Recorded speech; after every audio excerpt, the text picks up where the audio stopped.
So I want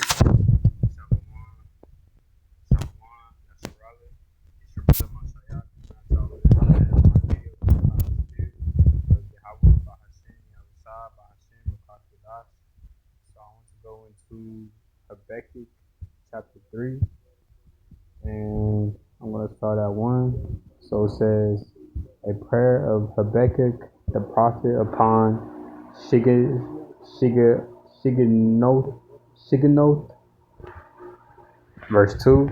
O Yahweh, Bahashim Yahushai, I have heard thy speech and was afraid.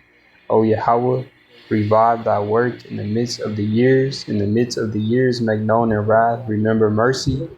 And I've got Psalms chapter 119, verse 120 to go with that.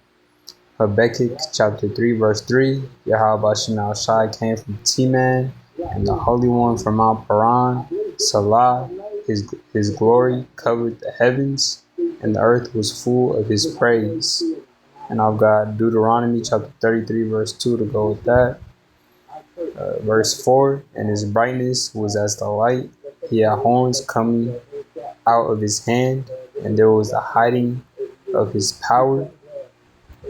And I've got Psalm chapter 104, verse 2 to go with that. And I asked ChatGPT, what does there was the hiding of his power mean?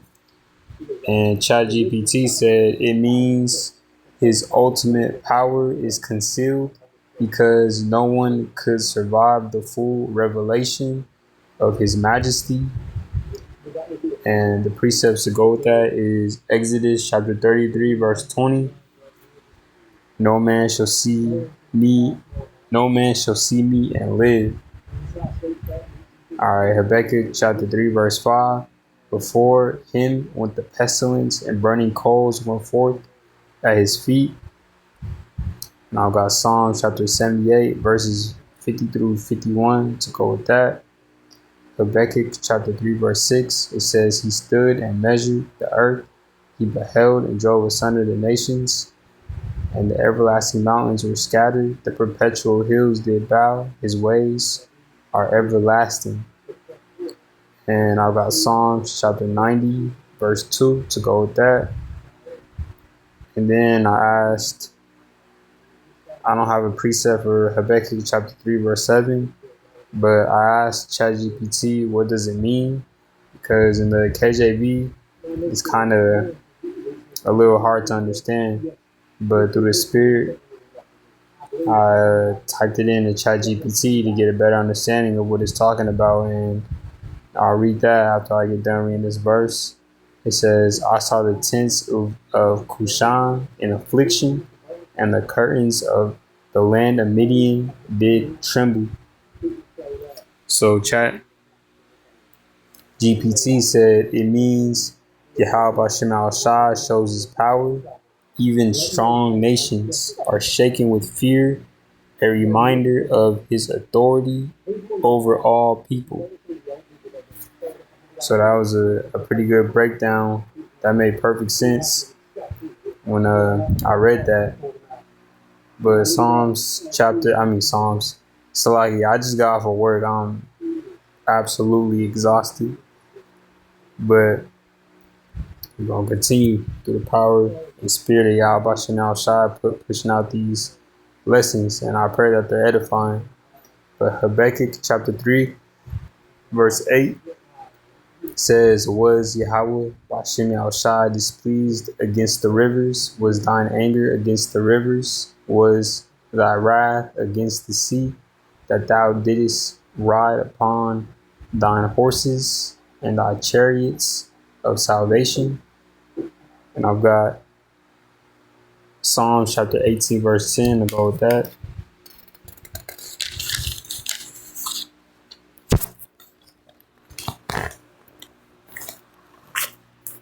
And like verse 7, I did the same thing with Habakkuk chapter 3, verse 9, asking ChatGPT what it's going into. And I'm gonna read it. It says, thy bow was made quiet, naked, according to the oaths of the tribes, even thy word, Salah. Thou didst cleave the earth with rivers. And ChatGPT said it means Yahweh Bashim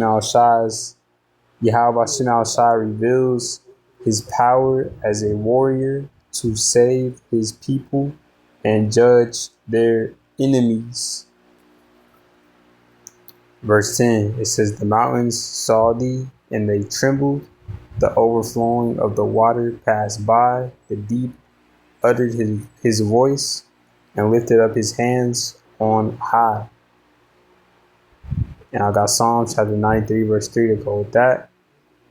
Verse 11, the sun and moon stood still in their habitation at the light of thine arrows.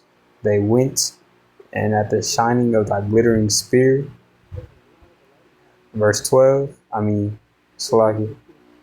I've got Psalm chapter 77, verse 17 through 18 to go with Habbakuk chapter 3, verse 11. All right, verse 12, it says,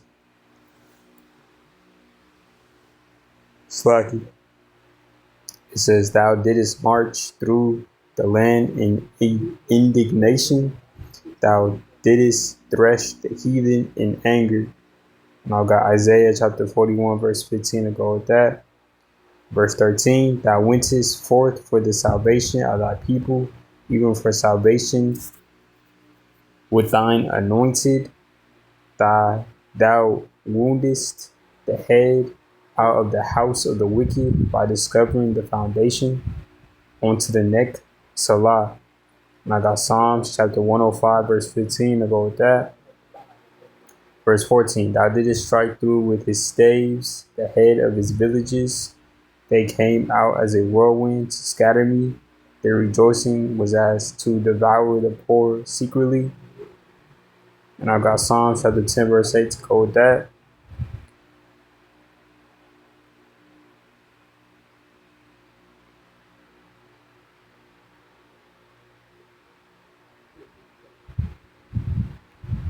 So I'm reading some real quick, just making sure my notes align. All right. So Habakkuk chapter 3, verse 15. It says, thou didst walk through the sea with thine horses, through the heap of great waters. And I asked ChatGPT, what does the sea and great waters represent in Habakkuk chapter 3, verse 15? And it says, often sea or great waters represent multitudes of nations. And the examples are Daniel chapter 7, verse 2 through verse 2 to 3, and Revelation chapter 17, verse 15. Revelation chapter 17, verse 15. All right, 16. It says, when I heard, my belly trembled, my lips quivered at the voice. Rottenness entered into my bones, and I trembled in myself, that I might rest in the day of trouble. When he cometh up unto the people, he will invade them with his troops. And I've got Jeremiah chapter 23, verse 9 to go with that. Verse 17, although the fig tree shall not blossom, neither shall fruit be in the vines, the labor of the olive shall fail, and the fields shall yield no meat. The flock shall be cut off from the fold, and there shall be no herd in the stalls.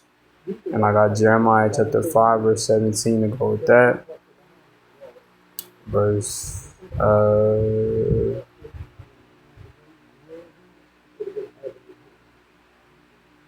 And I asked ChatGPT, what does Habakkuk chapter 3, verse 17 mean? And it says it's going into a vivid portrayal of extreme adversity and loss. All right, verse 18. It says, yet I will rejoice in Yahweh Ba'ashem Yahushua. I will joy in Yahweh Ba'ashem Yahushua and my salvation. Yahweh Ba'ashem Yahushua, verse 19.